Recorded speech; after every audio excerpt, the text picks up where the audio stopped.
With the Butt Kicker Gamer 2, what you see and what you hear is what you feel. Butt Kicker. The future is feeling.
Ever witnessed someone so fast on track you doubt you could ever be on their level?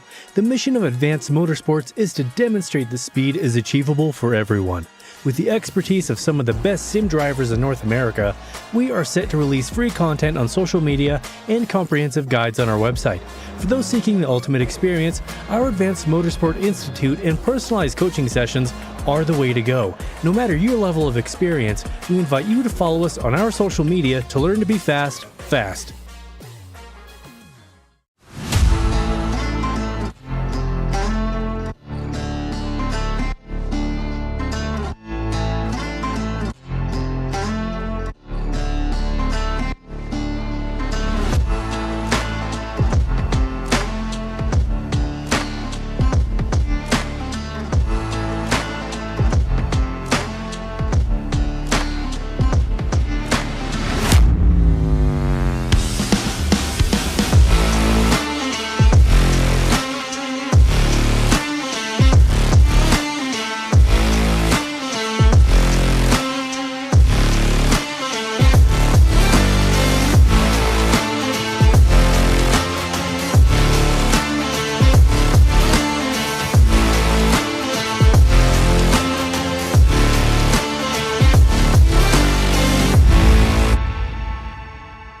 The Rock. What a beautiful pop culture reference it's been over time. Nowadays, when you use it, people think about Alcatraz, Dwayne Johnson, and many other things. But for legendary NASCAR fans, The Rock means one thing: a trip to the infamous Rockingham Speedway. Welcome in to PRL's coverage here on RaceSpot of the Cup Series here on Sunday night. I am Derek Watson, alongside with Mark Kalin tonight, filling in here for Dylan Coyle. Mark, welcome into the broadcast.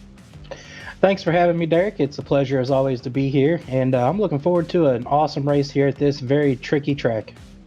Very tricky track that's not been used in a long time in real life, but does occasionally get some use here in iRacing. It's part of a very eclectic schedule here during the NASCAR offseason. Let's take a look at that schedule, Mark. We're right now in week 2 at Rockingham. Next week, it's the Lady in Black Darlington, followed by Auto Club. I guess now you could call it Legacy Auto Club. We've got Iowa. Long Beach will be the last kind of quote-unquote non-NASCAR season track. And then, of course, then we start NASCARs. And it's Daytona, New Atlanta, and Vegas. Mark, which of these stands out to you as maybe the trickiest track on the schedule? Oh, that's an easy one. It's going to be Round 6, Long Beach Circuit. It might play a little bit like Chicago Street Circuit did, but just with that, these cars have never been there. It's going to be an interesting race to see how it plays out. Myself and Justin Prince had a great time calling the Chicago race last July. So if anything like that, it'll be great. But speaking of great, there's been some great results here so far. in this league. Let's take a look here. We're now into week 2. This is drivers here for the points. This is Abner Acosta, of course, leading with Jose Acosta in second. Joshua Daniels, Waldo Walden, Lou Christian, Chris Hudson, Pat Harvey, Brandon Walter, Chad Kibbe, and Rafael Franco round out your top 10. Of course, that'll change here after we get a couple more races in. And we look over to the team points. No surprise, Mark, private label team Hype is in the lead again. Yeah, definitely not a surprise there. Those drivers are very strong, but Pioneer Racing and Pioneer Lady JV Team SGE keeping it very tight within 3 points for second overall. And then you got Love Racing and SSR filling out the top 5. Just a little bit back, about 15 points or so. And yeah, the rest of the teams there in 6 is Race Indigo, Bowie Esports, and P7. Final Lap Racing at 8th, 35 points for them. Private label team Hype Black, not doing so well as their sister team up there in first, but trying to make it happen. And then last is the Pioneerette with 19 points in P10. And of course, this will all change again. Thank you to all the drivers and teams who do come out and race with us week by week here in the PRL. But speaking of thank yous, we have a few to do here on the moment here. I think our spot. First off, Advanced Sim Racing, owned and operated by passionate sim racers. Advanced Sim Racing designs and builds the sturdiest and most durable aluminum profile racing simulator cockpits available in the market today. Now, all PRL members will also receive a 5% discount on all ASR products using the Precision 5 coupon code. Next up is Racebox Sim Racing. Racebox offers mid and high-end button boxes for sim racing enthusiasts, from the casual gamer up to the most meticulous sim racing driver out there today. They're competitively priced and carefully handcrafted. Our button boxes are an enjoyable addition to any sim racing setup. Visit raceboxsimracing.com and get a 5% discount using the Precision 5 discount code. Now the butt kicker. The Butt Kicker products add incredible immersion and realism to every game you play. Feel every nuance and truly put yourself in the driver's seat with the Butt Kicker. Moradness. Moradness is a performance lifestyle brand motivated by motorsport and founded by professional race car driver Daniel Morad. For more information, visit moradness.com. Then we have Mr. Hedge Sim Racing Photography. Mr. Hedge Sim Racing Photography can capture your finest, proudest, or simply, well, honestly, your worst moments from your hobby in up to 8K resolution. It's a great addition to any sim room. And last but not least, one of our newest sponsors, Advanced Motorsports. Get ready to learn to be fast. With Advanced Motorsports, you can follow them on their social media accounts to become a better driver today.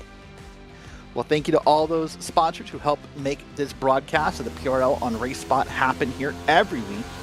But right now, we are about to begin qualifying, Mark, on this very interesting 1.5 mile track. What do you believe the key to qualifying well here is?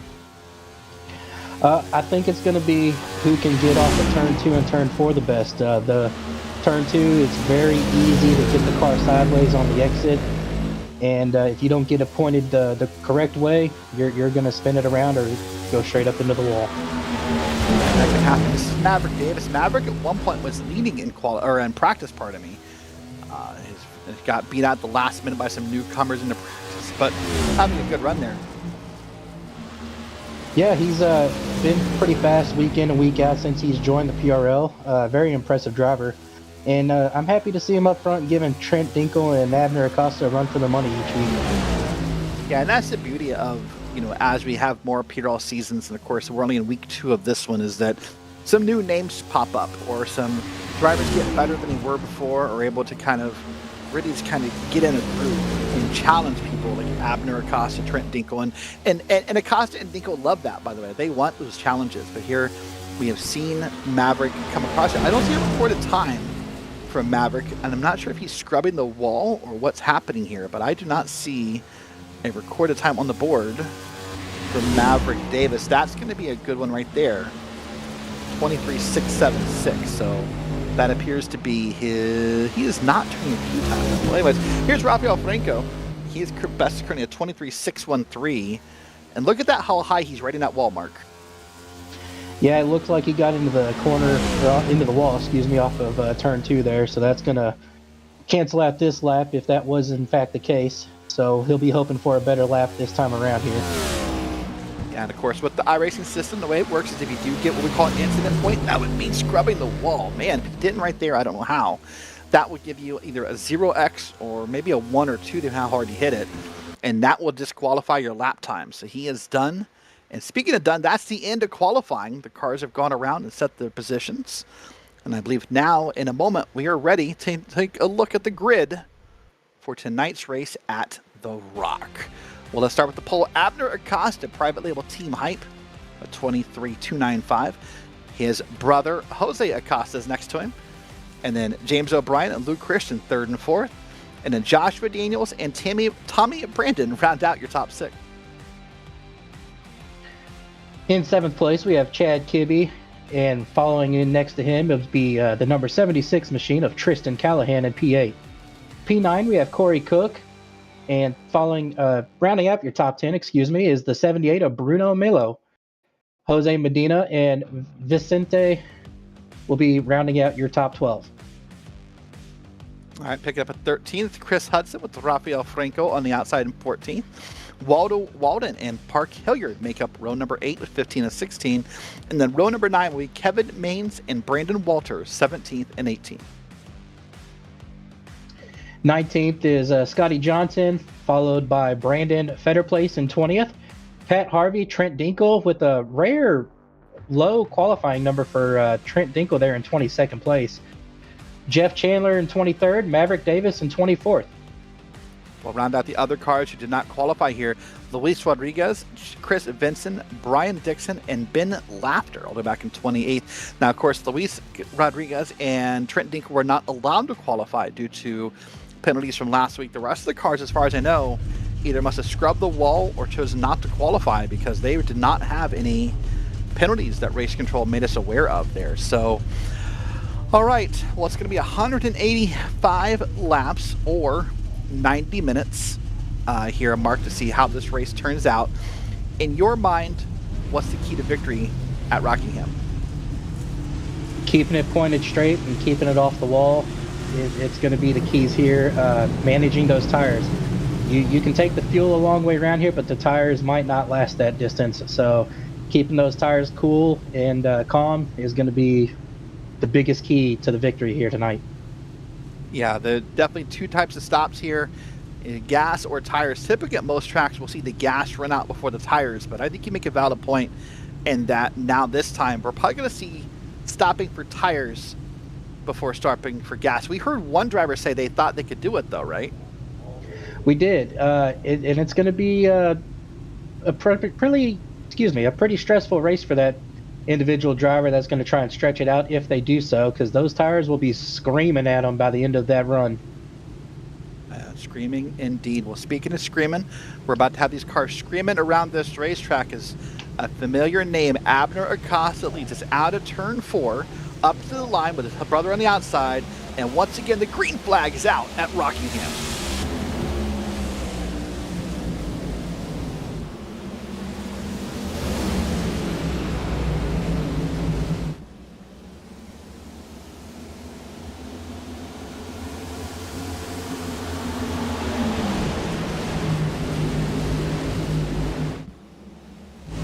Very quickly, Abner and his brother Jose Acosta get single file, and right there, 1 and 2. James O'Brien fell back to P4. You saw him under attack there for just a moment. And right now, already your top 5 or 6 drivers have this race single filed out here in this race here.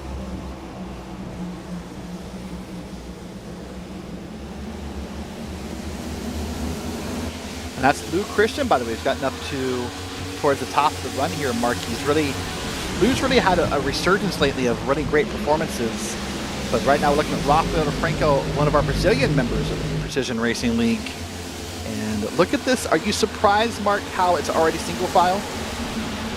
No, not really. The key right now is just kind of taking it easy and getting the tires warmed up and up to temp before they start getting too aggressive here. As you see a pass just ahead taking place. But for the most part, some of these drivers are just not wanting to be too crazy right now. Speaking of maybe wanting to be a little crazy, one of our newer drivers to PRL, Corey Cook, just set the fastest lap of the race so far. Remember, you do get a bonus point for fastest lap, so there is incentive to do so. There he is. In the Carolina region, according to iRacing, is Corey Cook having a great run here. And you could say Corey Cook is cooking those tires with how fast he's driving right now. Wow, it's like I got Joey Chapman in the booth.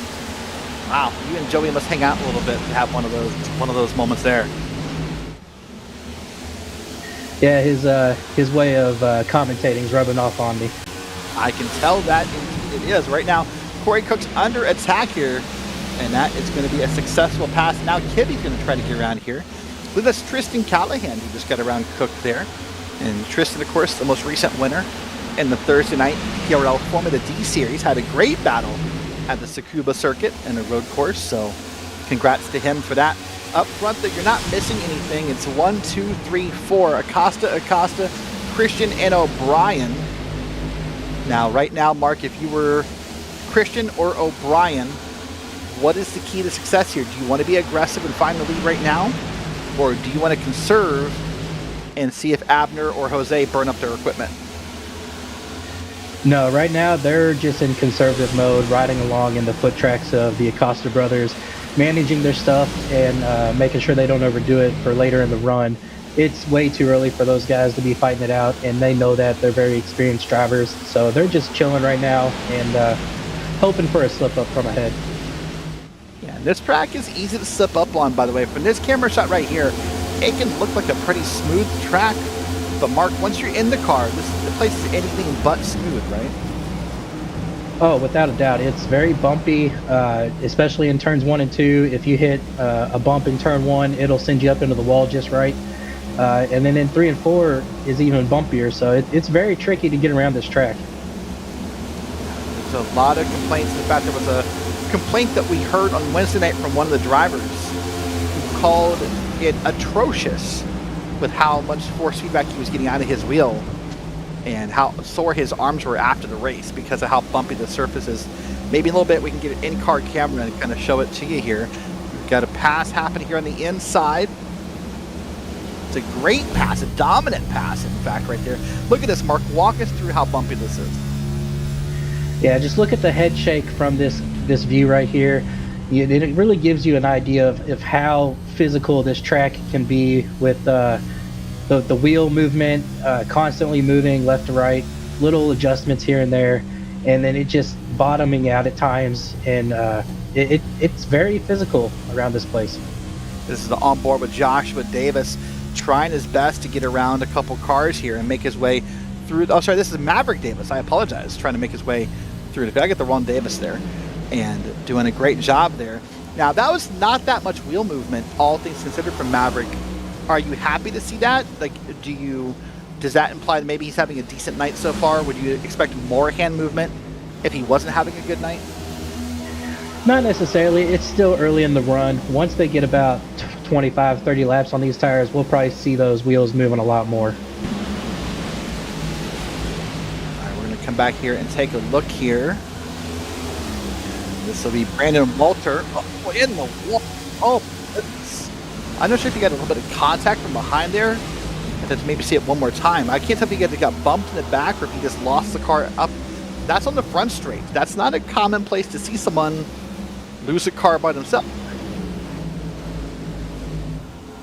Yeah, the exit of turn 4 there, it's a very tricky corner. As we see another replay here, it looks like he's just going to lose it on the corner exit, and it's just going to kind of slide a little bit and take for him a while to overcorrect. And unfortunately just sends him a little bit up into the wall, hard on the right front. That's definitely going to be a wheel broken, possibly some engine damage. Well, Pat Harvey's a lucky person because he was right behind that car and could easily have made this a multi-car incident. But Pat probably was scared in that moment. I think in the past here, if you saw Pat use those goggles on his camera, sort of as a joke, he probably needed them right there to make sure that he just kind of saved himself from that wreck. But let's look at Luke Christian here. Right now, this gap is about the same as it has been. This is Acosta, Christian, O'Brien, and there's Joshua Dinos up front. That's the other Dinos I thought we had earlier. And then Tommy Brandon, Tristan Callahan round out your top 7. So right now, it seems to be a game of follow the leader, Mark. Yeah, that's all they're doing right now. They're not pushing too hard. They know what they're doing right now and just trying to manage their stuff. And what I'm really excited about is to see the Acosta brothers up front running 1 and 2. You know, it kind of reminds me of the old days of NASCAR with the Labonte brothers and whatnot when I was growing up, seeing brothers fight it out for the wins. Yeah, the Labontes, the Burtons, many others, the Waltrips. But yeah, so right now, here's Luke Christian. Let's just call it out like it is. Most dangerous half step in all of iRacing right there behind Luke Christian as he navigates here. I'm always amazed how big that rim is. That must take a lot of adjusting to get used to racing on a rim that big, because that means such a small input must mean such a big impact on your car in the sim, right? So I have the exact same rim, for when I race in NASCAR on Wednesdays, and it is definitely a lot easier than running a F1 style rim in a NASCAR style car. You are able to finesse it a lot more and get better feedback from the wheelbase out of it.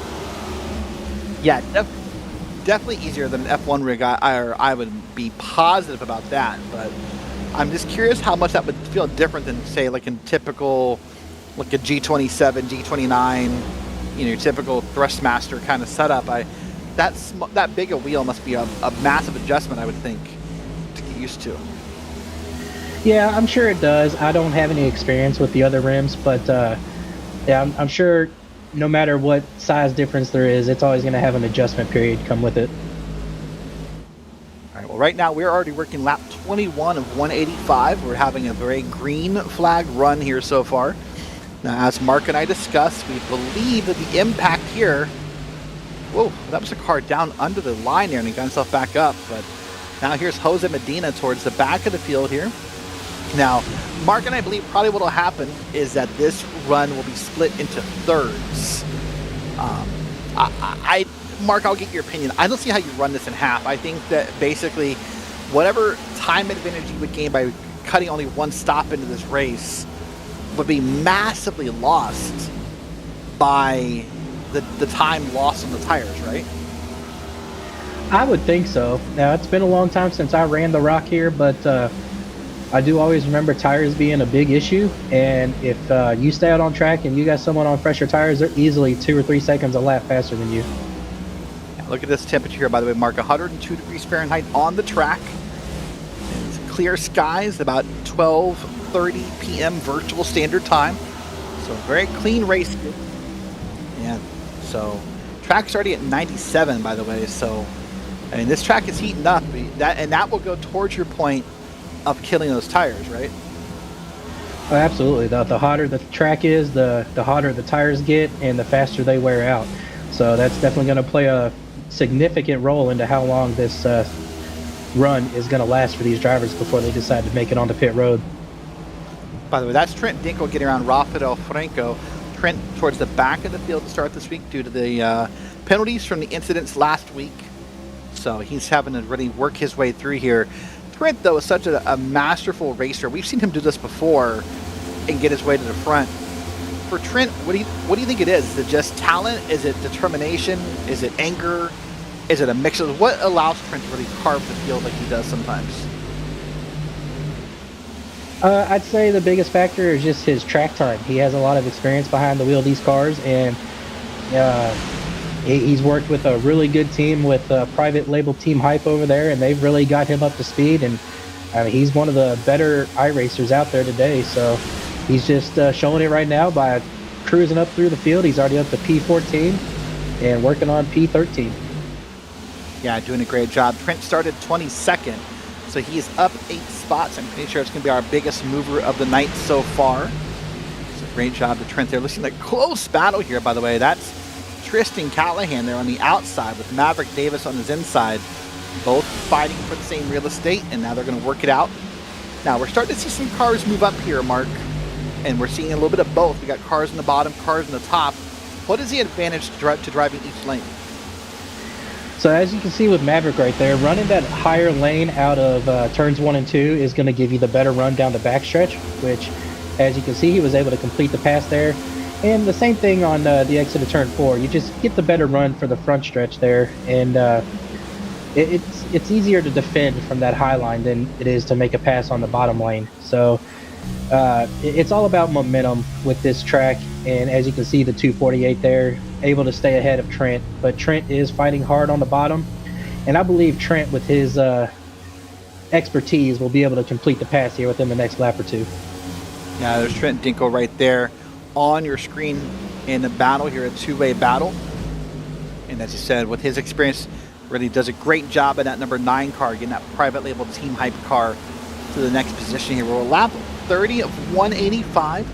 Thanks so much for watching here on RaceSpotTV, the PRL Cup Series. Of course, all week long, you can see the PRL here on RaceSpot. Sunday nights is Cup Series. Monday nights I call Prototype Night. It's got the LMP2s, the LMDHs, and other cars involved. Tuesday nights is GT3, fixed and open setups. Wednesday nights, myself and Justin Prince will be here for the Trucks and the Grand National Series. And then we rounded out Thursdays with the Formula D Series. So 5 nights a week you can catch live racing here on RaceSpotTV from PRL. And you'll see a lot of repeat names. And that's one of my favorite parts about this, Mark, is you'll see James O'Brien, Tristan Callahan. At times we've seen Abner Acosta dip into other cars.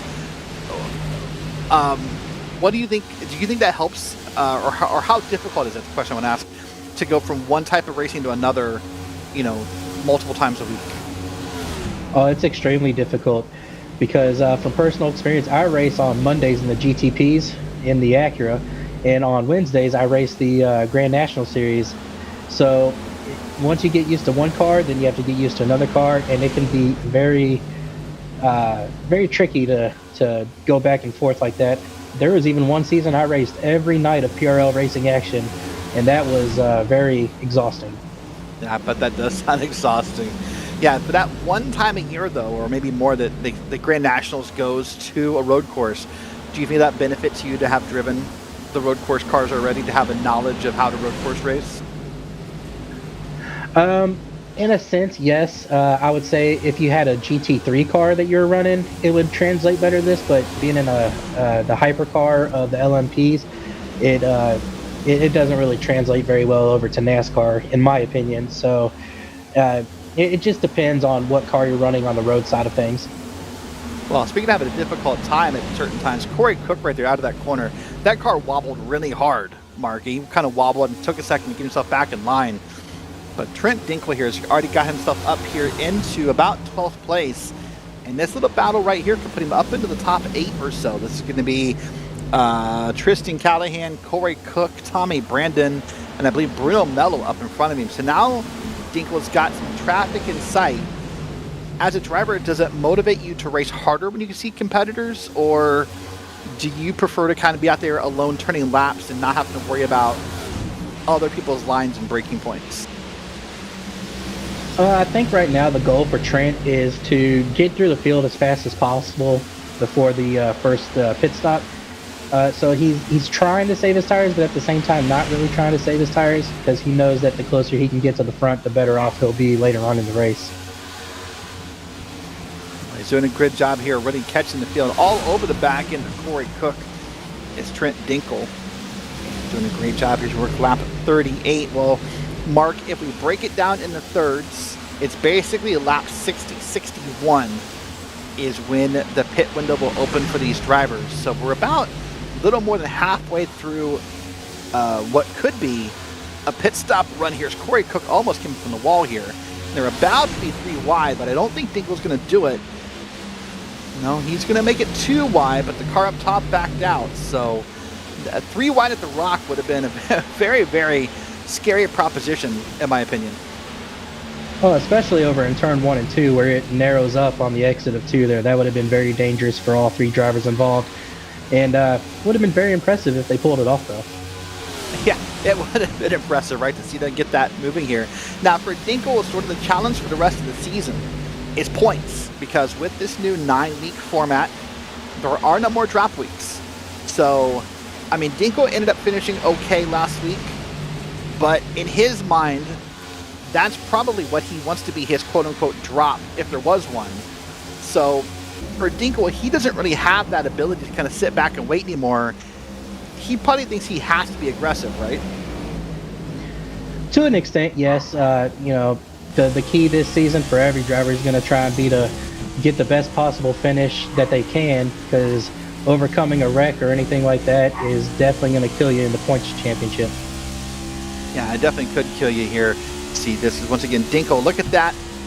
That is the Trent Dinkel outfit right there, Mark. I don't know if he has other outfits or if he just washes this one daily or doesn't wash it, but like, have you ever seen Trent Dinkel not dressed in that outfit? I've seen different hats, but I've never seen a different shirt. So I don't know. He might swap out the hats every once in a while, but I think that's his only wardrobe right there as far as shirts go. I believe it is. You're right. Watch his hands here. It's kind of hard to see from his camera angle, but watch his hands here out of the corner. Last time he kind of, look at that. That's not very smooth out of the corners, right? Definitely had a little bit of oversteer. He had to correct for. You could see his right hand there having to go down on the corner exit to keep that car moving straight. He got a little bit loose, but he's doing a great job with managing this race so far. With Corey Cook really keeping the pace on the outside and not letting Dinkel by, are you surprised Dinkel is still running the bottom? I am a little bit, because the high side does give you the momentum. However, typically at these style tracks, the lower side can save your tires a little bit better. So each side has their own pros and cons, but if it were me out there, I'd probably be trying the higher groove to get a run on Corey. That's Bruno Mello up ahead of them right there in that red and black car. So what Corey Cook is hoping for is that Bruno Mello doesn't hold him up in the corner and therefore let Dinkel by in comparison. Well, for a newer driver in PRL, as far as I'm aware, Corey Cook is definitely putting on quite the showing here tonight and having a great job and a great run in this green and white car. So shout out to Corey Cook for showing up here and performing well. But up front, Abner has pulled away. I think I've said that before in the PRL Cup Series. I don't think that's a new line, Mark, but Abner Acosta, there's Jose Acosta and there's James O'Brien, and even back there's Luke Christian. That's 2, 3, 4, 5, 6 right there. But watch this camera shot pan out if it will, and you will not see Abner Acosta. He is nearly 3 seconds ahead here as they're now side by side right here in 3 and 4 and battling hard for that spot.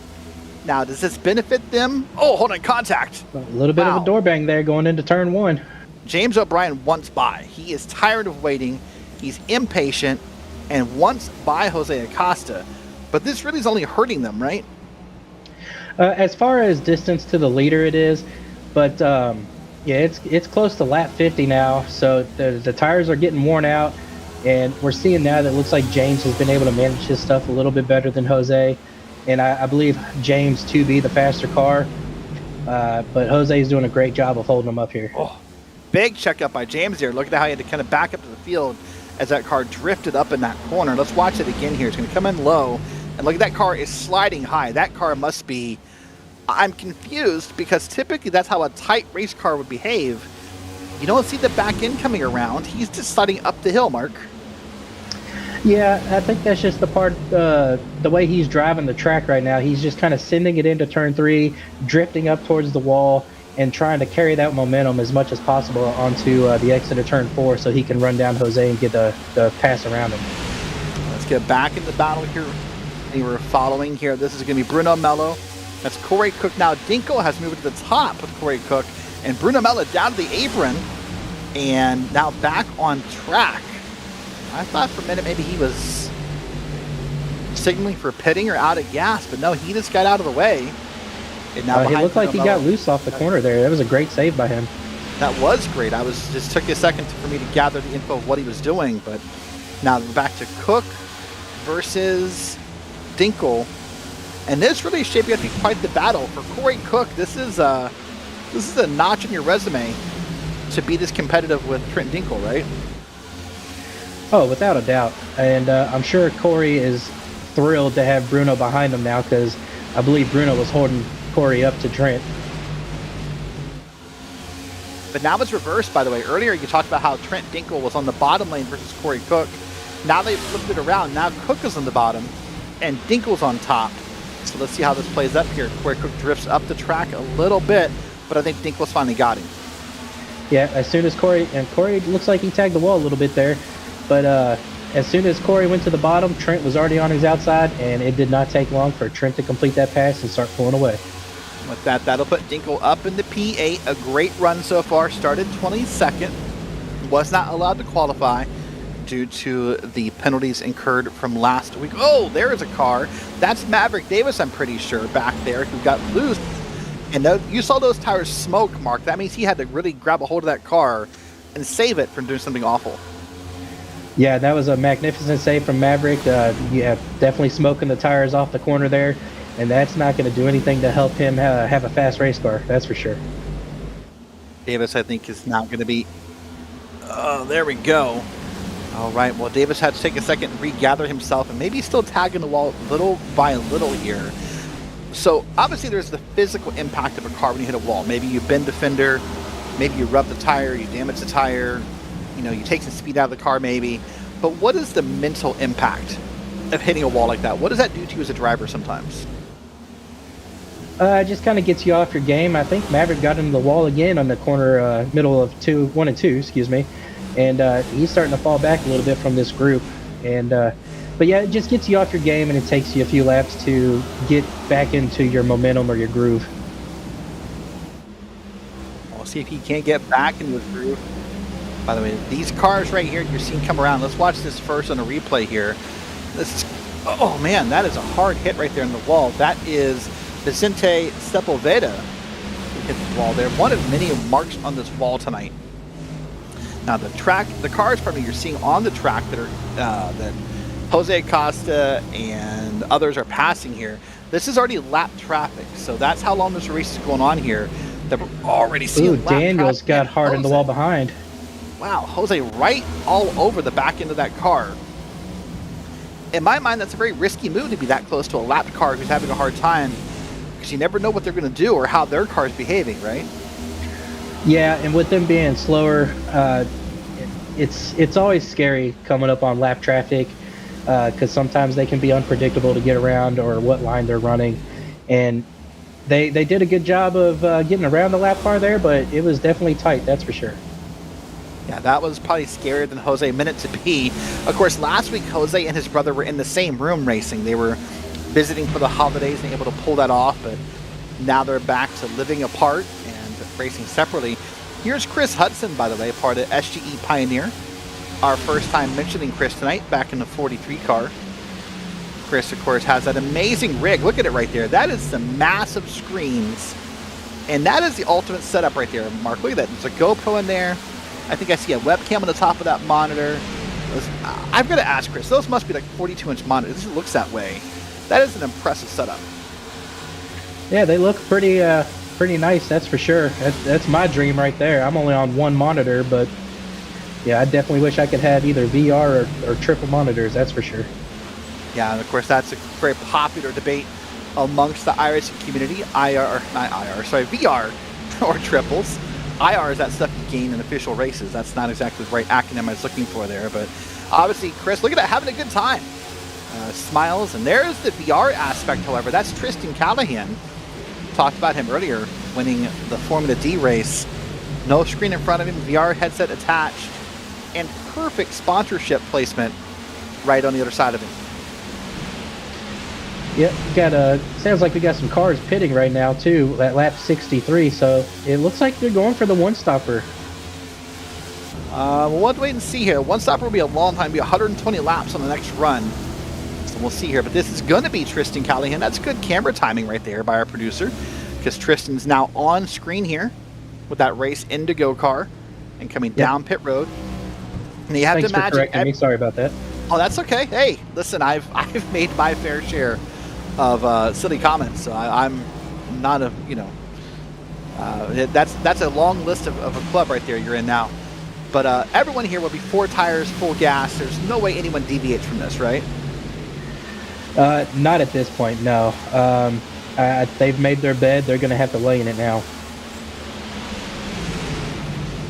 See a great battle happening here on track. Now, what's going to start to happen here for probably the next 10 laps or so while things cycle through is we're going to have a case of faster drivers and slower drivers And that's going to be kind of contentious and scary to see how those two cars and how those two paces interact with each other, right? Oh yeah, the cars on new tires, they're going to come hauling potatoes through the field here and just drive by these cars like they're sitting still. Well, here's your battle for third. Luke Christian, Jose Acosta. Neither has pitted. Oh my goodness. It's Christian now. He gets a new mark on the side of that car. Seeing a lot of cars really struggle with hitting that wall in turns 1 and 2. Yeah, I mean, in a way, as you said earlier, that's the line everybody wants to run to get that momentum out of the corners. You want to run high, but the danger in running high is that you don't hold the car. It's sort of like running at Darlington, right? Exactly. Yeah. Unfortunately, I think this track it's a wide arcing opening entry, and then it tightens up on you real fast on the exit of 2. So that's what makes this place so tricky. We saw our first pit stop at lap 63. Now there goes James O'Brien. You see the ticker on the left side of your screen will show off who's pitting.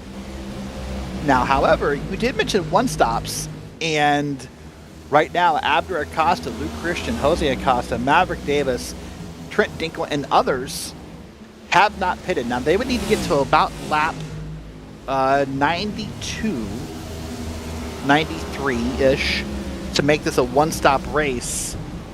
Do you think we're headed that way, or are certain drivers just trying to run this first stint long to have shorter stints later? To be honest with you, I don't know if anyone can make it to lap 90 on these tires, because as much as I'm seeing people struggling, even Abner right there got a little wiggly out of turn 4. But it's going to be a very tall order for anyone to make it to lap 90 in these tires. Tall order indeed. Look at that. There's Chad Kibbe on the inside. And Chad is unlapping himself. So that's a difference. That's a good example of the tire difference. Chad's already pitted, has new tires, and look how easily he just blew right by Abner here. So that's going to be it. We're hearing some more pitting coming in, but right now nothing from the top 5. Abner, Lou, and others are quiet. This is Tristan Callahan. Oh, look at that slide. Whew, almost down pit road again, Mark. He's doing a great job of mowing the grass there. I think there were a few strands he might have missed, but maybe he'll patch that up later. Yeah, get a side gig, right? Well, Abner Acosta is your leader, and he is now down pit road. He will now give up that lead to his opponents for now. Come down pit road at this very, what feels slow, pit the road speed, which is 40 miles an hour. Mark, when you've been racing at 160, 170, 180 miles an hour for the last 70 laps, there's nothing slower than 40 miles an hour, right? Oh, without a doubt. It just feels like it just keeps going and going and going. And it seems like forever before you get off the pit road at 40 miles an hour. Yeah, it really does. Because you see everyone passing you, you see the names going by in your relative box, and you just get so frustrated. But there's Abner off pit road, and now he'll merge up past that blue cone. That's the mark on the track where you're allowed to start putting tires up on the apron. And so now for the moment, Abner has gone from the lead to a lap down. Of course, that's just going to require the pit cycle to finish here under green, and Abner will reassume the lead. Now here's Tristan Callahan now behind O'Brien, and man, oh man, Callahan's trying his best to get around here. Yeah, Callahan having a good run here, chasing down Joshua. And I believe that's going to be for P4 once everything settles out. The yellow goes out. Caution's out. Caution is out. It's on one in the front straight, we're being told. And we'll wait and see a replay of who it is. It's going to be Devin Maines involved. And wow, he is spun around right at start finish. So those are going to bring up a lot of questions. Looks like Tristan just smacked the wall under yellow there. He certainly did. Tried to get the car wound up, I think, and caught it up against the wall. That's got to be frustrating. So let's take a look here. And we'll wait and see if we can get a replay of what happened here. But the caution is out as cars get lined up here. Working lap 76 here at Rockingham Speedway here.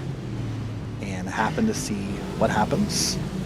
Yeah, that was a very good run for these guys, going 76 laps on green, getting a pit cycle through and almost fully through. So definitely going to have some cars out of position here. Yeah, I think it's going to make for an entertaining second run here.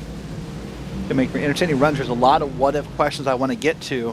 I'm waiting to get a replay loaded up of the wreck if we can find it before I get into those questions. But I have some questions about who pits and who doesn't. Because in my mind, and there's already pit road appears to be open for a couple of drivers. I saw Tristan Callahan back down pit road. He just pitted, Mark. Now, I am a little bit shocked to see that. But, I mean, if you had 10 or more laps on these tires, it does make sense to go ahead and pit and get some fresh ones on there, because it doesn't take a lot of laps on these tires to be slower than the fresh tires. So for the record, what that means is that Tristan Callahan is a lap down, or was a lap down. Had he stayed out, likely would have got his lap back when all the leaders pitted. Christian, Jose Acosta, Corey Cook, Hudson, and others. But by pitting again, he has now kind of secured that spot, for now at least, of being one lap down. That's why you don't want to pit here, is because you want to get that free pass. And look at this line of cars that's waiting for the pace car to let them by here. So that was the question I was going to ask you, was that, you know, our first drivers pitted on lap 63. We're now working 77. If you were one of the first people to pit, would you be willing to come in and take 14 lap newer tires? Or would you just say, hey, I need to get my lap back? Probably taking the lap back, to be honest, because you know what they say, cautions breed cautions. And speaking of cautions, I went back and looked. It looks like it was the number 14 of Devin Maines. Just lost it on his own off of turn 4 and parked it right before the start-finish line.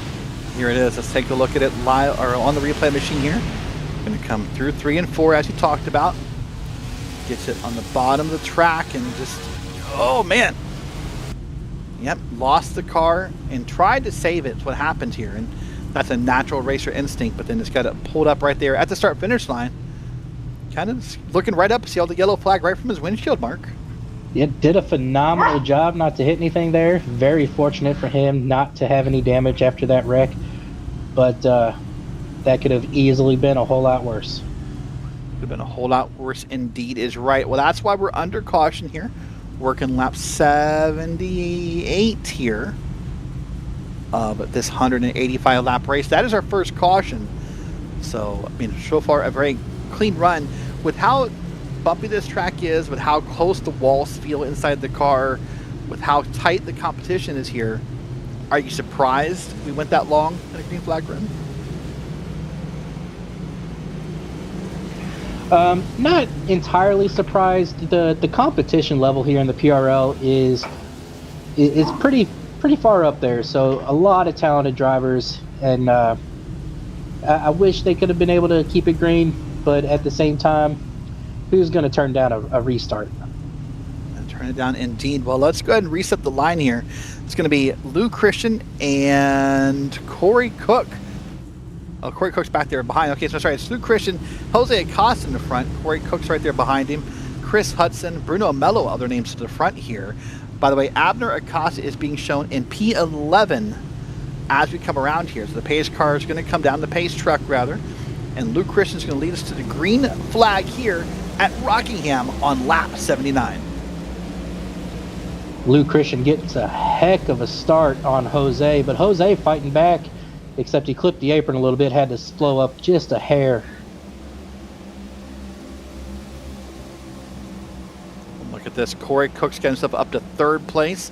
A name we've mentioned all night long as being competitive and involved in the race. Doing a great job here.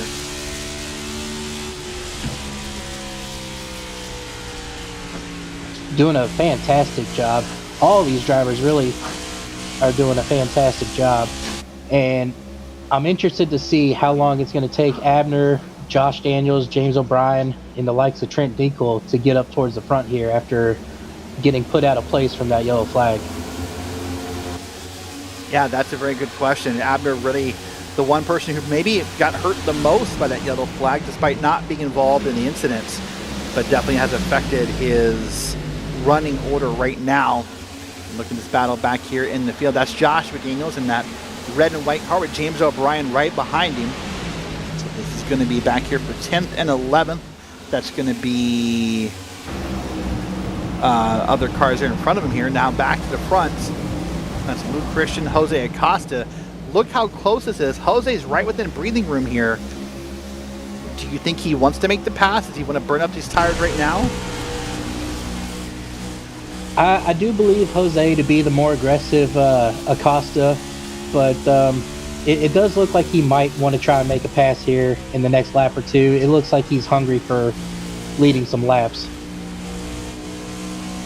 With all due respect to Abner, saying that Jose is the more aggressive Acosta is kind of surprising. Abner has been known to have a few aggressive moments of his own throughout the Cup Series and other PRL series. But yeah, you're right. Jose definitely gets up there and races, elbows out on a pretty consistent basis. It's always fun to watch Jose involved in a battle here. But look at these new tires. Everybody wants to conserve them. So everybody seems to be running that bottom lane. Well, it's going to be hard to conserve your tires if you keep hitting the wall like Jose just did off of turn 2 there. If you rack up too much damage on there, you're going to melt those tires a lot faster than you want to. Seeing a beautiful shot here. This is from the front of Jose's car. Looking onto that first place battle. You see clean track up ahead of him. But then this shows you how difficult these corners are. It's apparently very hard to get up out of 1 and 2 without just kind of barely bumping that wall. Now, Mark, I always talk a lot about in iRacing, there's 2 types of walls. To me, there's the huggers. Hold on, there's a pass. We'll come back to that thought in a minute. Oh, look at that contact. You're right, Jose is the more aggressive Acosta because he just put his elbows out and just said, hey, I want that spot. It's like more like a hockey body check than a race car pass. Jose just went in there and said, get out of my way, Lou. I'm coming through. That's all I saw there. Let's see if Lou wants to make the same move. Lou is always happy to be involved in a battle. Now we're looking back from Jose's car. A moment ago, we're looking forward. Now Jose's got the lead here. Of course, his brother Abner, victorious last week at Atlanta. And Jose finished fairly well himself. So we'll see if maybe we can go a 2 for 2 on the Acostas or someone here is going to spoil the party. We're looking at lap 88 of 185, nearing the halfway point of this race here at Rockingham. What do you think the drivers have learned so far in the first half of the race that will benefit them in the second half of the race? Well, at this point, the drivers have a very good idea of how long their tires are going to last from the way they were driving that first run. So some of them are going to adjust accordingly. Others are just going to just stick it flat out as always. And it's just going to be a good mixture of tire management and non-management here. So you're going to see some comers and goers, but it'll likely be the same crowd as always that gets towards the front. Well, we'll wait and see who does get to the front here, but right now it's Jose Acosta. Corey Cook right there to the inside has now made the pass, and now he's by Luke Christian. It makes me wonder if that contact between Acosta and Christian really messed with Christian's car a little bit, because he seems to be having a hard time. Yeah, and as soon as he got past, he went down for the over-under, but I don't think he's going to be able to pull it off on the exit of turn 4. Nope, he just pulls right back in line. And I think right now Lou's just going to start cruising, trying to manage his stuff as best he can, and see if he can get moving forward here later in the run. Well, there is Lou. Pretty much the kind of stoic look you always see on Lou's face. It's kind of hard to see how much that move may have frustrated him in the moment. But that kind of classic look on his face. Got his nice red racing gloves there. Nice and bold here. But look at him here getting through the corners. This is now turns 3 and 4, headed back to the front straight. And right now it's Acosta, Cook, Christian, Bruno Mello, and Chris Hudson are your top 5 here at Rockingham. Nice run for Chris Hudson, by the way. Another driver who's very much a veteran of this league. Sometimes you're kind of stuck in the top 10 at times, Mark. So nice to see Chris up in the top 5. Oh yeah, it's always good to see Chris up there running well. He's typically up around the top 5 most races. And another interesting point is Abner, showing in P8 so far. So he's made up 3 spots. He's currently 1 second behind P7 of Scotty Johnson. So he's not making up ground too fast, but yeah, he is up from where he started. So we'll have to keep an eye on that. There's Abner right there on your screen, that red and black version of the private label Team Hype car. Of course, partner Trent in the blue version, so you'll see them throughout the night here. But that 5 car is trying to get around here. That is Scotty Johnson and Luis Rodriguez up in front of him. Now this is Joshua Daniels making a pass here. That's going to be Park Hilliard, I believe, on the outside. That's a lapped car, pardon me, on the outside. And that's Pat Harvey right behind him. So Joshua Daniels under attack here and does get through it cleanly. Oh, we have a yellow flag. Looks like off of turn 2. Will change a lot right here. I believe it's going to be Feder Place and Waldo Walden's what we're going to find in our replay machine in a moment, but caution is out for the second time here, working lap 97. Well, Mark, we just pitted about 20 laps ago, but with how abrasive this surface is, everyone on the lead lap will pit, right? You would think so. It depends on how many tires some of these guys have left. If I remember correctly, I think they only get 3 sets. As you see, Waldo just gets in way too hot and punts the 34 and hits him again, it looks like, as the 34 tries to catch. Yeah, he's trying to catch it. Everyone's checking up. Tons of smoke. And, oh, no, looks like is that the number 1 car gets spun around there? Oh, man, that's just unfortunate. That's collateral damage right there. You are correct about that. That's the unfortunate part of a wreck. That's Chris Vinson, part of SGE Elite. Now, right now, live, look at the bottom right of your screen, Mark. Everyone, at least on the lead lap that I can see, is down pit road. So, Jose Acosta, Abner Acosta, James O'Brien, anyone you can think of on the lead lap is now down pit road. Yeah, and this is going to make for some interesting strategy later on because we're still about 80 laps or about 90 laps away from the checkered flag here. So it's going to be interesting to see who has tires left to make it the end of the way. Because if I remember correctly, I think you only get 3 sets of tires in this league. So that's... Oh, excuse me, I'm being corrected. It's a total of 5 tires, including the tires you started on. So you have 4 tires in the pits, so they should at least have 1 more set of tires to make it to the end of the race. But you do want to think about that because if this race does have a couple more yellow flags, you could find yourself in a position where, there's a quick run to the end, and you want to make sure you have a tire set left for that. I understand your point that you're making there, but now we're seeing the lapped cars down pit road. Looks like Tommy Brandon's going to stay out. He's going to be the first car to get a wave around. So will Pat Harvey. That may be the only 2 I see who are going to get that wave around. So Jeff Chandler, Brian Dixon may also be eligible for that as well. So we'll put a few more cars back on the lead lap here. Now that was a 20-lap run. What was your biggest takeaway from that 20 laps? Was it Abner not carving the field, or was there something else you noticed? Well, it looked like it was go time right there, especially from the likes of Jose Acosta, just shoving Lou out of the way, making his way to the front. But it definitely looked like the aggression picked up a little bit there for some of these drivers. So with that in mind, as time dwindles down, I'm not sure how much time is left on the clock, but I think the aggression level is just going to keep ramping up higher and higher, and we'll have to see a little bit more action here after this next restart.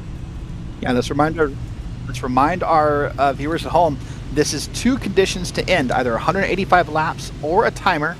It's 90 minutes from the green flag. I can tell you we're about halfway through that. So right now, there it is, 44:33 at the moment. We're about on pace with both those, both be halfway on the clock, halfway in the laps. I would think 1 or 2 more cautions, and the clock may become the deciding factor as far as when this race ends. So we'll have to wait and see about that. I know a lot of these drivers love to see it go in laps, but it doesn't always work out here. So let's reset the field. It's Jose Acosta on the inside with Corey Cook on the outside. That's Luke Christian up there in the second row on the outside. And that's a 78 on the inside. That is Bruno Mello. So that top 4 is different. Scotty Johnson, Chris Hudson, Joshua Daniels, Abner Acosta back there in row 4. Mark, once again, for the 3rd time now, the pace truck's going to pull down. Abner Acosta is going to wait for Barney to wave the green flag, and there it is. Oh no, they're wrecking. Oh no. They're wrecking.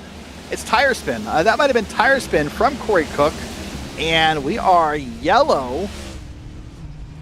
It looks like we're staying green right now. He was able to gather it back Yes, up I said and yellow. get it Yeah, I going. had one color.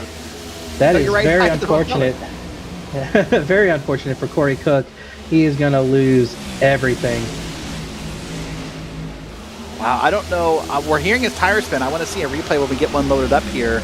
I don't think Corey Cook spun the tires, Mark. I think maybe someone else spun the tires and made contact. We'll wait and see if we can get a look here. Now that's going to put Luke Christian back in the catbird seat here. And look at that, Abner, as you predicted. Now Abner's carving the field, already up to P5, P6. Yeah, it always helps when you have someone spinning out of the way. It does, doesn't it? It does help you sort of get further in the field here. But Abner doing a great job now. He's got Scotty Johnson under attack.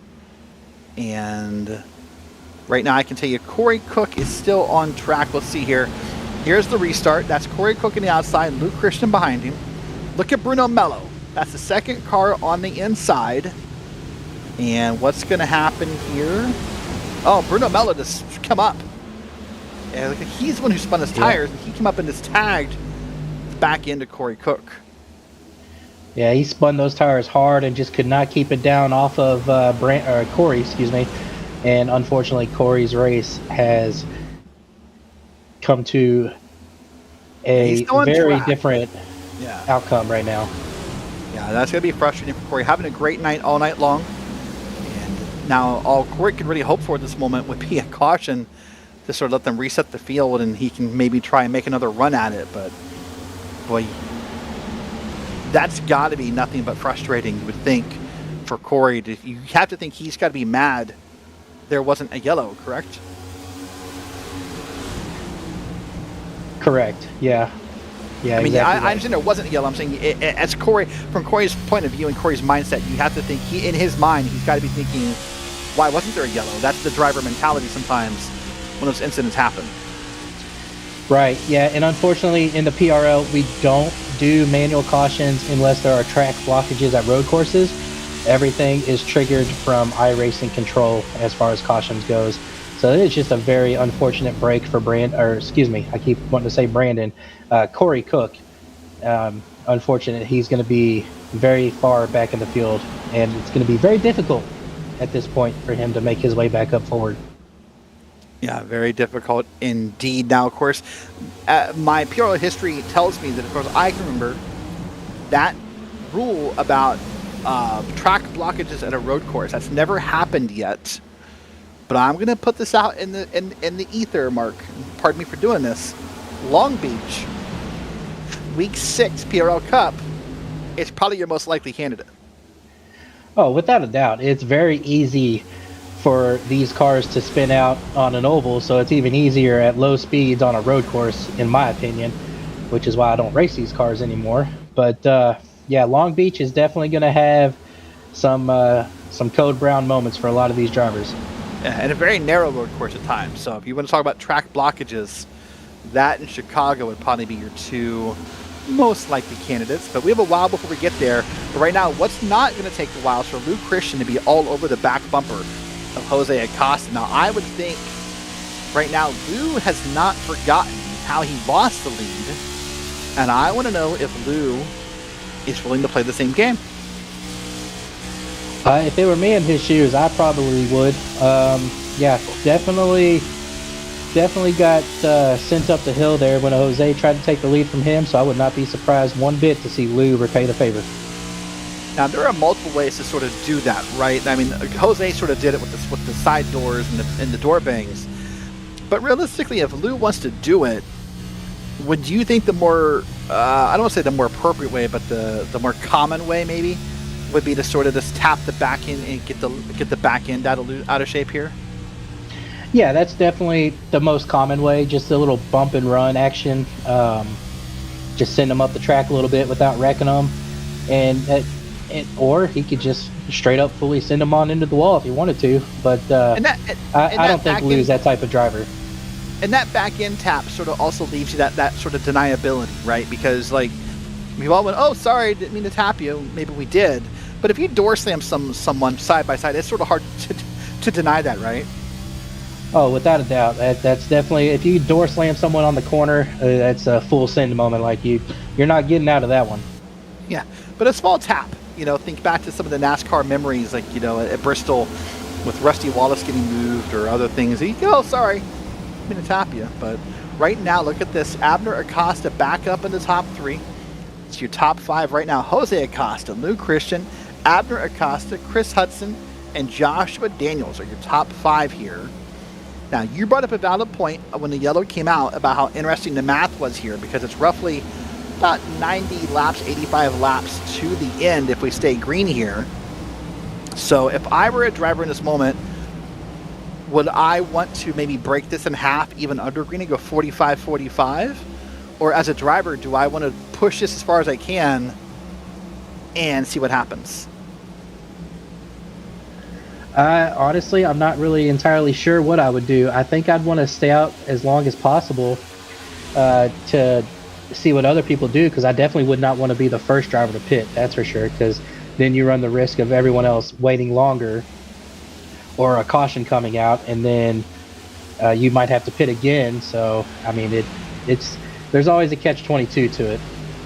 Yeah, the other side to it, though, from pitting first is sometimes you're the trendsetter, right? You pit first, and then we go, oh my gosh, I don't want to be that slow, so let me go ahead and pit as well. So it can definitely go both ways, but right now as we work lap 117, Jose Acosta still has that lead over Lou Christian, and Abner is going on. But the battle, look at that back there in your camera, that's 4th on back. That's James O'Brien, Joshua Daniels, Chris Hudson, and others. Look at that battle you see in the back of the camera shot there. That is a gaggle of cars.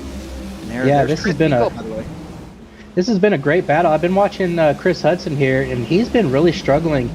Josh Daniels actually got into him a little bit a couple laps ago, got him sideways, so he even managed to save it. But it's really gaggled up these cars behind him and creating a lot of 2x2 action. There you go, like that. That's Trent Dinkle making the pass here. Trent, by the way, up to P6, one of the beneficiaries of these yellows, because it allows him to sort of close those gaps and make new runs. So right now, Private Label Team Hype is doing well with Abner in 3rd and Trent in 6th. So possibly another strong showing for that team here. But right now, behind Trent, this right in the middle of your screen is Chris Hudson, and that is Park Hilliard and Bruno Mello right behind it. Bruno, of course, the car who spun his tires earlier, seems to have gathered that car back up here and has it running well just inside the top 10. Yeah, it doesn't look like he got any damage from hitting Corey on that restart, so he's able to keep it going here with the solid top 10 run. But if you're Corey Cook, you hate to see that. Yeah, you do. In fact, Corey just hanging on right now, begging for something to happen, running back in 20th, about 10 seconds off of the leader, so about half a lap behind. So Corey's just kind of begging for something good to happen in his mind, which would be a yellow, so that he can catch the field and maybe make a run at it. But whoa, hold on, there it is. That's Park Hilliard up in the wall. That was scary. That was in front of 4 or 5 cars. As I said, if something bad to happen, Park said, look at this. And got it loose out of 4, Mark. And what a job by all those drivers to avoid that and not bring out the yellow. That was very impressive driving from everyone involved. Impressive driving indeed. Let's watch it again here. Watch Park here out of turn 4. This gets way too low. Almost touches the apron. Oh, sorry, this is going to have to shoot right here. This will be down the back straight. Let's watch it through here. This will be into turn 3. Is he going to touch the apron again? Let's find out here. I don't think so. Probably just gets in the gas a little too soon, I would think, right? Yeah, either that or he just hit one of those bumps the right way and it just got the rear end light. Whoa. And wow, that was very close between him and the number 7 of Luis Rodriguez. Yeah, Rodriguez, of course, one of those drivers trying to carve the field, also not allowed to qualify after last week. But man, that was scary. That was almost the caution that Corey Cook needed right as I was talking about it. But now Abner Acosta has caught his brother. He has passed Lou Christian. So right now we're about to have the battle of the Acostas for the lead here, working lap 125. Yes, and this is going to be a good fight, I feel, because both the drivers, like you said, are aggressive. I do feel Jose being the more aggressive driver, will probably put up a pretty decent fight here. At least I hope so. But yeah, I'm hoping it'll be a very good battle for the lead here. Watch him come down here to turns 3 and 4. And Abner's really had a great run this restart since we went green again. Running that top lane. In fact, now running it, and his brother goes low. So right now, side by side out of 4. Almost. Jose squeezed him up in the wall there. My goodness. Jose was dead set on not letting Abner get around there. And then, of course, you have Lou Christian in the catbird seat waiting for these two to mess up so he can take advantage of the situation. Here's Joshua Daniels. Watch this here. That's 77. Really close to that 43. Chris Hudson touches him. Oh. Everyone saved yes, it there. This was several laps ago. That's when I said Chris was starting to struggle a little bit. I think that was the start of his struggles. Yeah, and as you said earlier, that's that mental struggles probably more. That car looked fine. It's probably more the mental struggles of being mad and frustrated, and you kind of want to start talking and yelling and saying things and talking to yourself, and it breaks your focus is what it does here. Right. And another driver having a great run right now is Trent Dinkle just made his way into P4 around Joshua Daniels. So starting in the low 20s, making his way up to P4 here with about 60 to 55 laps to go. Yeah, the laps are counting down here, about 55 laps to go. So right now we're going to see if Dinkle has the time and opportunity to make things happen. I'll tell you what, Mark, it's been wild card weekend in the NFL, and I think it's going to be wild to finish this race. I think the calm, quiet racing we're seeing now is going to get a little louder and a little wilder before lap 185. You're 100% right, Derek, because the top 4, well, you could toss a blanket over them. They are very tight together, and then you don't have too far back to James O'Brien and Joshua Daniels in 5th and 6th. So, and Abner's gotten around his brother for P1, so yeah, new leader. The battle for the lead. That is a new leader. Abner Acosta once again leads the race here at Rockingham. Got caught out by the pit strategy earlier. Took him a good number of laps. Took him about 60 laps to find his way to the front. But here he is again. Now, of course, remember, there is also a bonus point in the PRL for leading the most laps in a race. I'm hard-pressed to think at this point that unless Jose gets around very quickly here, let's see what's going to happen here. Watch this pass again. Look, as Abner's going to set it up. He's going to be on the inside corner here. Up on the front straight, follows Jose up to the top of the track. I think Jose's going to dig inside, and Abner says, I'm good. I'll stay out here, and builds that momentum and makes the pass, Mark.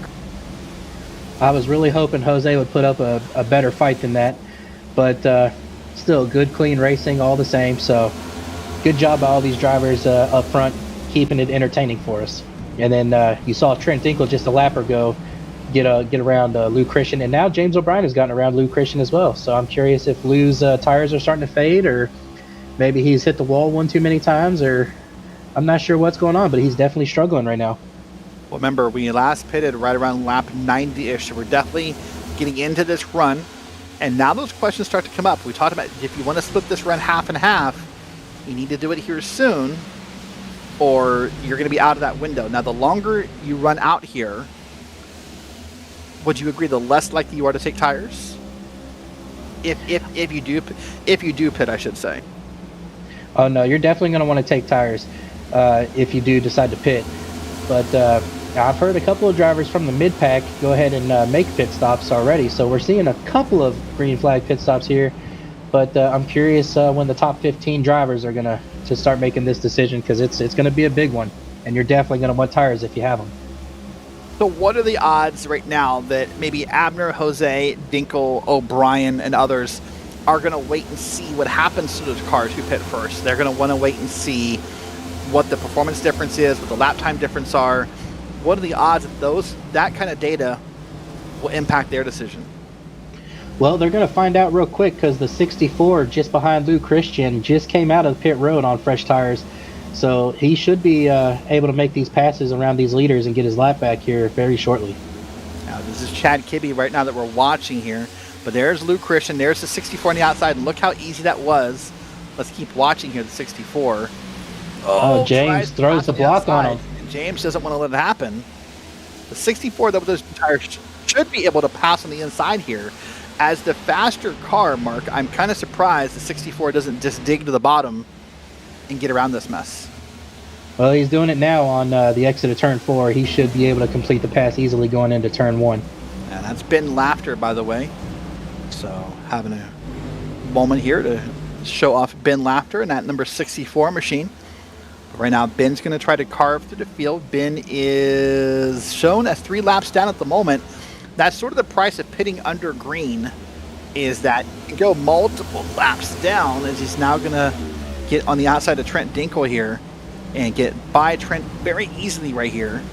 And that's Jose and then Abner. So likely Ben will get himself back to 2 laps down here and probably just a lap or 2, right?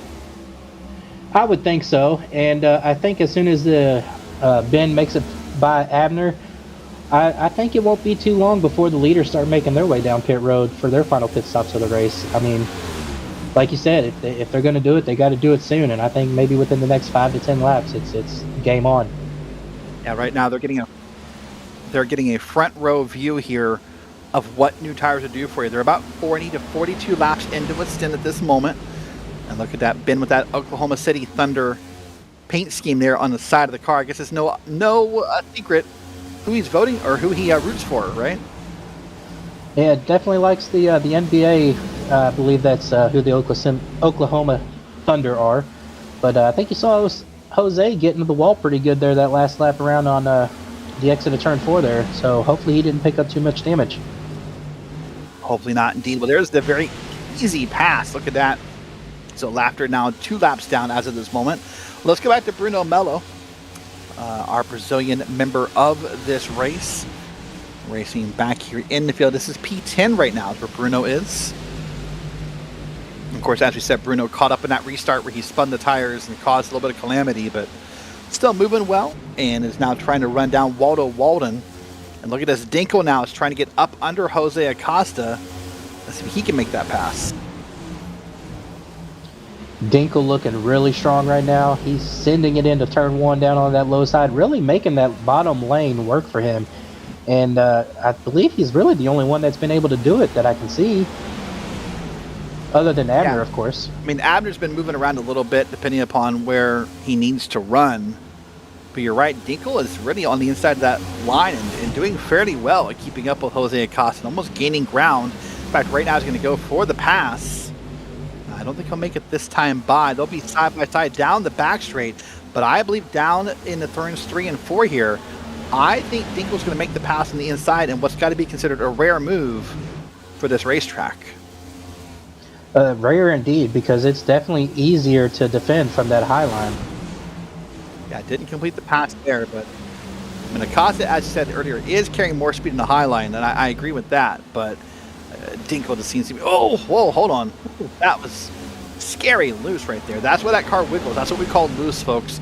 And trust me, if it looked scary from up here, from Mark and I, Trent had a scary moment. Yeah, that's definitely not going to help him get around Jose for sure. But he's going to get real close up to the back bumper of Jose in turns 1 and 2, and lose just a little bit of momentum on the backstretch. But he's going to gather it back up and make another run here at Jose real quick. Working lap 147, about to be 148. We're less than 40 laps to go here at Rockingham Speedway. Of course, this is the track that in real life, Mark, NASCAR has not raced in the Cup Series since I believe 2004. There were a couple Truck Series races in the early 2010s. Oh man, look at Dinkle loose there again. Dinkle is pushing hard. Now going to try to get the pass on the bottom lane here. But there's been a push lately, Mark, in real life to get this track. I think it already has been repaved and maybe back on the NASCAR schedule. How excited would you be to see Rockingham back on the schedule? I'd buy a ticket, 100%.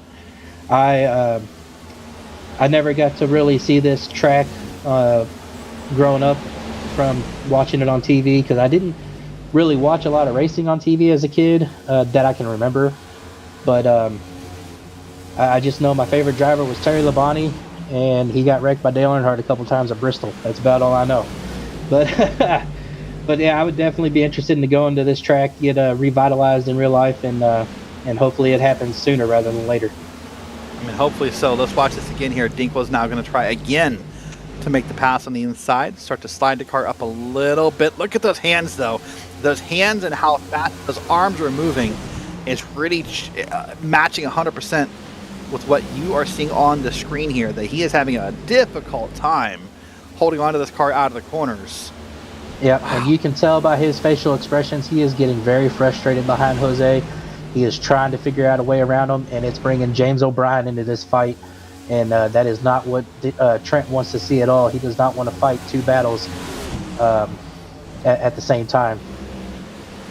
Well, he does not. And Trent, a very outspoken member of the PRL community, would be a very easy thing to say. So I'm sure he has some opinions about this battle with Jose. And I mean, I'm sure he's frustrated because he wants to get around Jose. But I'll tell you honestly, from my point of view up here, Jose is doing nothing wrong. Jose is racing hard and racing on the high lane, and really is doing his best to stay involved there. Oh, right 100%. A lapped car here they're about to come up on. Let's see who this benefits. Yeah, 100%. Jose is doing what he needs to do to stay ahead of Trent. So no fault to Jose at all. I agree with you completely. But this lap traffic, one high, one low, definitely going to play a part in this little battle. And that's Tommy Brandon and Chris Vinson, who they're getting around. Oh my goodness, Jose. That is not the first time Jose has been right up on the back end. 3 wide off of turn 2. Holy cow. You're right, 3 wide indeed. And now I think with a little bit of help from the back in the drafting here with James O'Brien, Dinkel again trying to make that pass work. That is not the first time we've seen Jose all over the back end of a lap car tonight. No, it is not. I'm sure Jose wanted him to take a different line, but fantastic job for these drivers making it work and keeping this battle for the second place entertaining.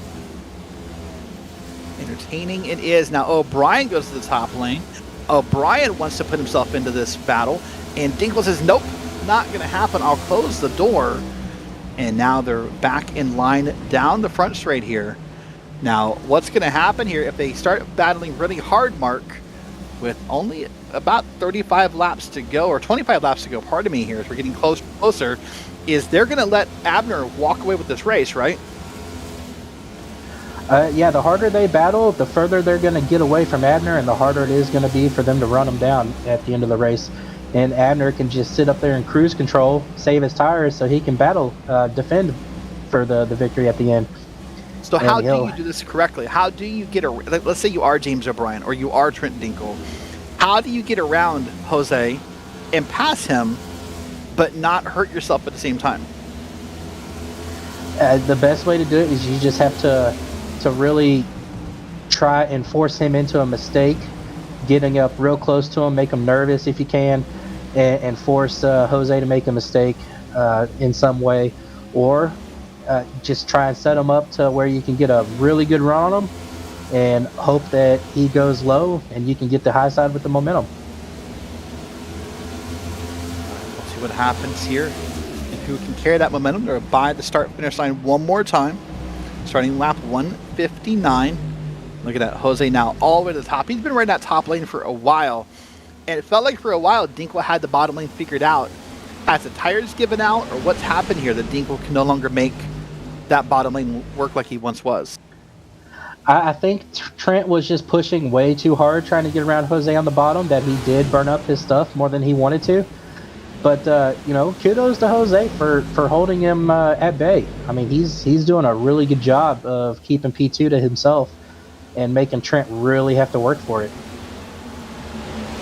So the question now that's going to peek out a little bit in some drivers' minds is, can they make it?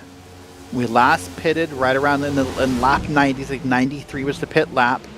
So that means we're going to have a long, long time, about 70 lap run here. So who can make it? Can they make it with these tires? What's going to happen here?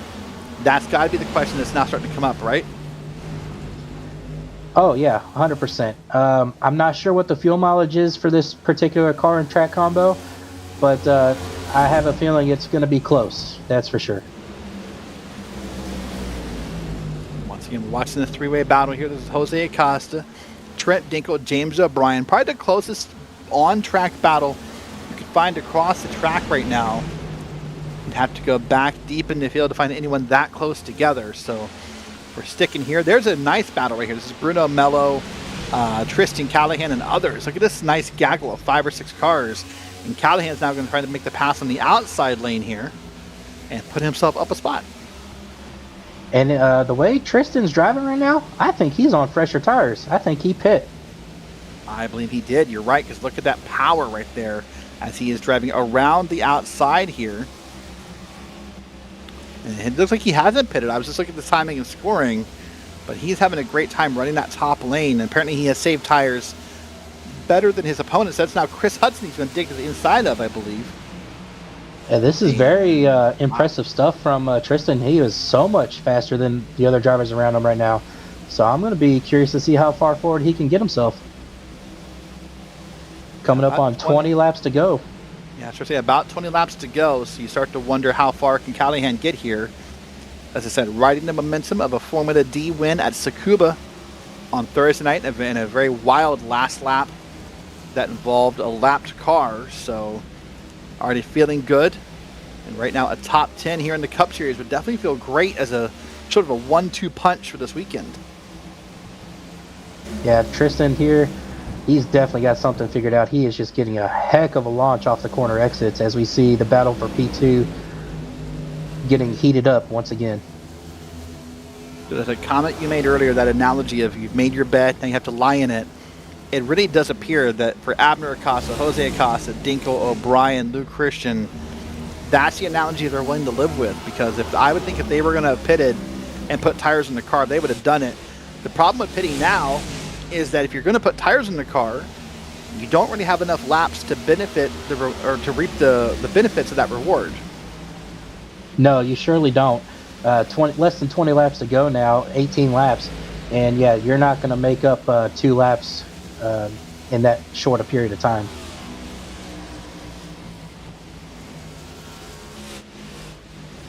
Oh, and possibly a bobble for Trent Dinkle off of turn 4 because he has gotten passed by James O'Brien.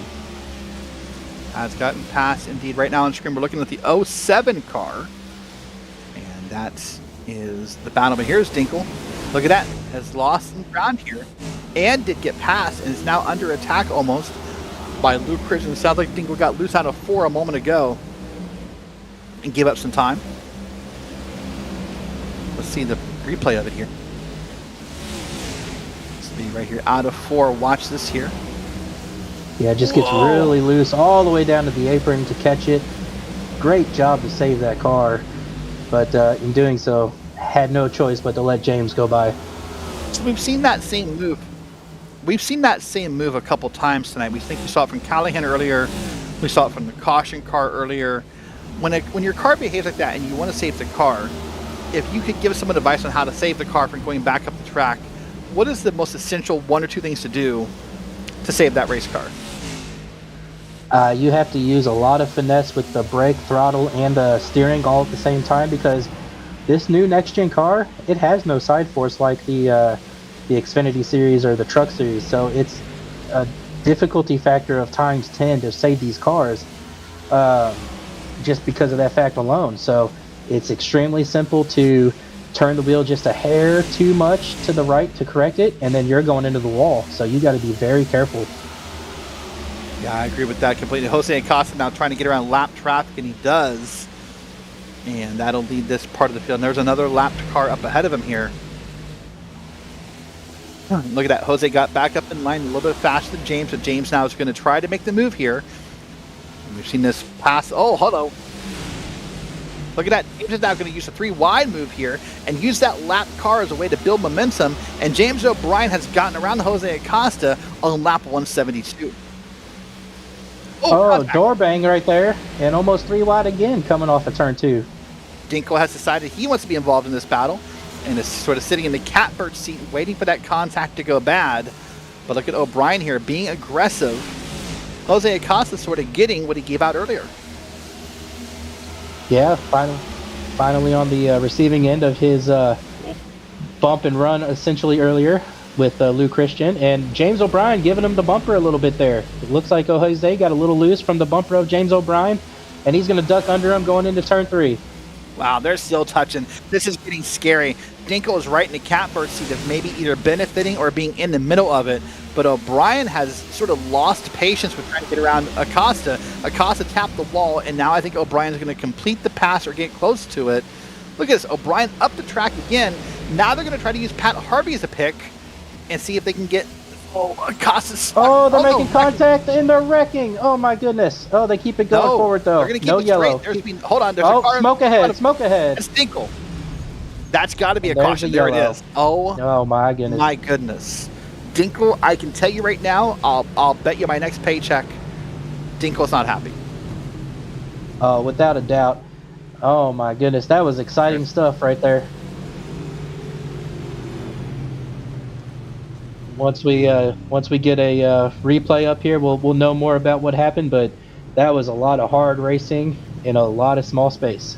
Yeah, this is sort of that controversial opinion of racing, Mark, about what is appropriate racing, right? There are definitely people who believe that sort of racing, that rubbing is racing, is the mentality. Watch here. This is going to be our leader come down pit road here. He's going to bring everyone down. Luke Christian, James O'Brien. Let's watch the replay here. So we saw the contact, but watch back here. I think Dinkle's going to try to check up to avoid it. Watch this here. So watch this here. This could be down the front. I believe straight. it happens on the back stretch is when it happens.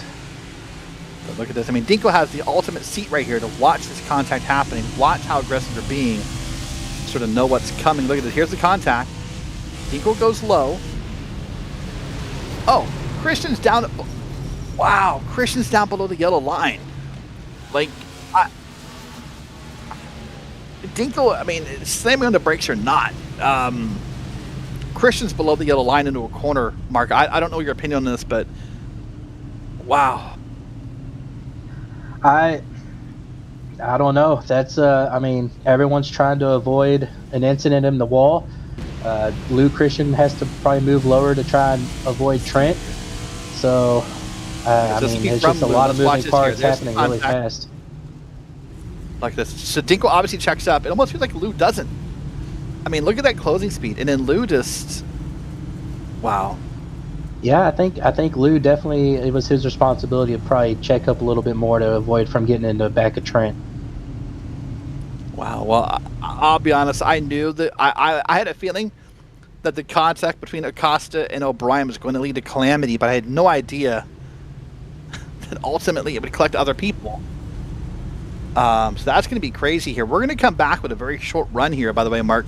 This will be our last attempt at, probably, I'm guessing, our last attempt at a restart here in this race.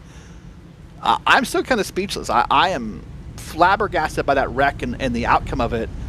And I'm heartbroken for Trent Dinkle, because you can say Trent did nothing wrong, wasn't being aggressive, and is going to suffer once again 2 weeks in a row from a late race incident.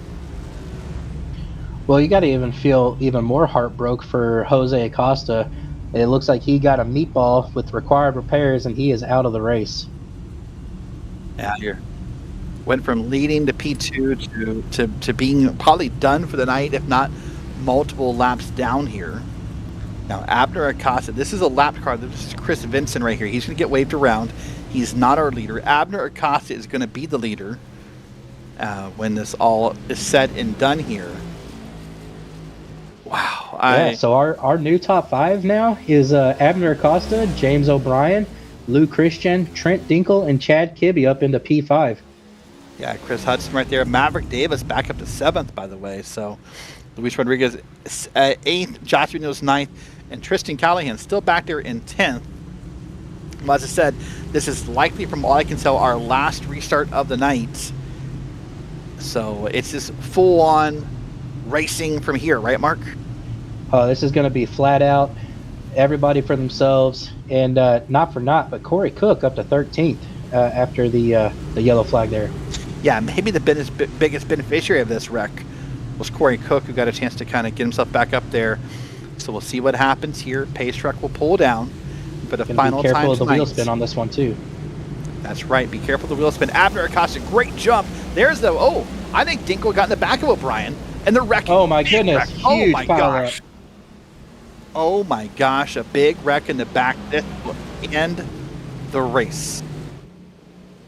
This will end the race under yellow. We are done as far as I can tell. So right now, Abner Acosta will win, but the story will be what happened on the restart. I'm not sure if O'Brien wheel spun it or if Dinkle helped him, Mark. Honestly, I think O'Brien spun it on himself, and then Dinkle got into behind him, and it didn't help at all. It just kept it going. Watch the top lane. See, this is going to be a replay of the restart here while they're getting it around. Watch this here. The race truck is down. And yeah, I think maybe O'Brien missed the start. Or not missed the start, but it was a little late on the reaction. Oh my gosh. Tristan Callahan's back there. Maverick Davis, I think I saw back there. And so many more. Look at this big pile up here. And to be honest, Derek, I think they would have been fine with just James O'Brien's wheel spin, but there was more wheel spin from the 21 of Luke Christian, it looked like, on the bottom lane, and that's what set everybody into a frenzy. And that's a valid point that you brought up last time we went green. You said, hey, watch the wheel spin. But here we are so many laps in that it felt almost inevitable. Well, all that work, we're going to finish under yellow. We'll wait for the official results to come in. I'm now being told that we might get a one-lap shootout. Let's walk through the list of cars, Mark, now, who are out of this race, who have required repairs, who will likely not get back on track. Luis Rodriguez in the 7. Jose Acosta, we didn't know about. Corey Cook, by the way, in the 61 has required repairs. Tristan Callahan in the 76 has required repairs. So those 4 cars will not be able probably to get back on track. So those drivers who maybe had great runs today will not be involved in the finish. That's correct, Derek. And there's actually one more car, the 07 of Scotty Johnson. He's out of it as well. So unfortunate for all those cars involved with heavy damage. And especially Corey Cook. I mean, he was fighting like crazy trying to make it back up to the midfield there after getting spun on the previous restart. But it could have been a nice comeback race for him, but unfortunately it's going to end early. It is going to end early indeed, unfortunately. Well, right now we're being told we're going to need to watch the lights on the pace car. If they would turn off as we come around here, we will get a one-lap shootout. So hopefully we can get the pace truck on the broadcast camera here and watch it. That's the most dramatic here. The time is good, so we're not worried about that. There you see the blinking lights in the top of the pace truck. If those turn off this time by Mark, we're going to have a one-lap shootout. If you thought it was crazy before, oh boy, it's going to get crazier. Let's see what happens here. Of course, the one person hoping it doesn't go green is Abner Acosta. Yeah, Abner is hoping and praying that the time runs out before the race goes green again. But who needs reality TV when you got PRL Sunday Night Cup racing? Yeah, that is a thing. I'm trying to get a look at the pace truck here. Lights are still blinking. Let's see if we come around here. This will be the moment right here. Oh, they're off. Oh boy. It's going to get crazy. We are one lap to go before green. And then I guess this is green checker from here. There's no white. It's just green checker.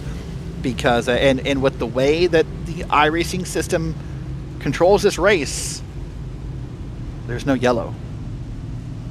Correct. Yeah, this will be a one-lap shootout. Winner takes all. So we're going to see probably some beat and banging. And do I even need to mention the wheel spin at this point? Maybe you do, because I forgot last time, but no, I think we're good. So let's run through it real quick. Abner Acosta, Trent Dinkle up in the front row. James O'Brien, Chris Hudson in the second row. Daniels and Maverick Davis, 5 and 6. Bruno Mello, Jose Medina, and then Pat Harvey and Waldo Walden round out your top 10. I guarantee there'll be someone in this top 10 right now who will not be here a lap from now. Let's find out as we come down through hit. This is it. Pace truck is down. There'll be no silent lap here. And Abner Acosta is going to slam on the pedal. We're green. And look at that. On the outside, Dinkle did not get a good start. There are 3 wide behind him. And got some wheel spin from Chris Hudson. Made him 3 wide. And that wheel spin indeed, as you talked about, it's so important. Dinkle's going to try. He's going to get one shot here to maybe get to the back bumper of Dinkle. Lots of chaos behind him. I saw some tire smoke. But Abner's going to get this easily. So right now the finish is done. Abner Acosta wins at Rockingham. And look at behind him. Lots of scattering and moving. And we are done. And Abner Acosta wins 2 weeks in a row in the PRL Cup Series. Man, Derek, what a wild finish and what a wild race. Lots of developing stories and a wild finish indeed. That's Chris Vincent on screen there. He's going to have finished back here in the field, back there in P13 currently. Let's take a look at our finishing results, and I think there's some questions to still be answered here. But Abner Acosta is your winner. Once again, Trent Dinkle's in second. James O'Brien's in third with Maverick Davis in fourth. Josh McDaniels is in fifth with Bruno Mello, Chris Hudson, Jose Medina, Pat Harvey, and Lou Christian rounding out the top 10. And in P11, we got Waldo Walden with Tristan Callahan, Chris Vincent, Brandon Fetterplace, and Chad Kibbe rounding out your top 15. And then we get into the used car lot, starting with Corey Cook, Scotty Johnson, Jeff Chandler, Tommy Brandon, and Devin Maines for your top 20. And then 21st, Luis Rodriguez. And these are the cars who finished 2 or more laps down. Ben Laughter, Brian Dixon, Rafael Franco, Park Hilliard, Jose Acosta 10 laps down. Brandon Walter and Vicente Sepulveda is in 20th. And of course, Joshua Daniels back on lap 5. Put down your fastest lap of the race. Well, what a crazy night it has been here at Rockingham as Abner, is still doing his burnouts and sort of his victory celebration. Let's go ahead and see who we can have a conversation with. I suspect there are a few opinions about this race. Well, I'm going to start with the person who I think probably is maybe going to have an opinion or two. Let's see if we can get him on the line here. Trent Dinkle. Wow, what a last set of maybe 10 laps to finish this race. Obviously, first there's the, before the one-lap shootout, there's the contact with you and James O'Brien. What's your perspective of what happened there? I'm sure it was my fault. Everything's my fault in the eyes of everybody, but I just think he got loose on the restart and I was there. I'm not going to let up on a restart with 4 to go. So it seemed like glue got loose under me too, so I don't really know. I don't know why we didn't get a green white checkered, because that would have been a lot more cool, I suppose, but it is what it is. Coming from all the way back to second, we'll take it. Yeah, a great run for you and your team, private label team Hype 1-2 tonight. So talking about the race as a whole, let's forget about the sort of chaos at the end. That's the best word for it. How do you feel about the track as a whole? I don't really like Rockingham. I've never really liked Rockingham and the Cup cars. I like it in like late model stuff, but Team Conti, we kind of got our butts whooped Monday night, and we came back and made a pretty good set. And I was cruising, especially that first run. I should have just stayed out and just tried to split the race in half and seen what happened. But after that second run, getting stuck behind Jose, who just, not necessarily that he was blocking or anything, but he just was where he needed to be every single lap to keep everybody behind him. Because I do honestly think I would have been able to pass and walk away from everybody, but I was happy with it. It was nice to kind of take it easy. I was a little nervous with the track being as hot as it was, but it seemed to work out pretty good for me. So the other question is the contact with yourself and I think Lou Christian when you guys were avoiding that wreck between James and Jose. What's your perspective on that?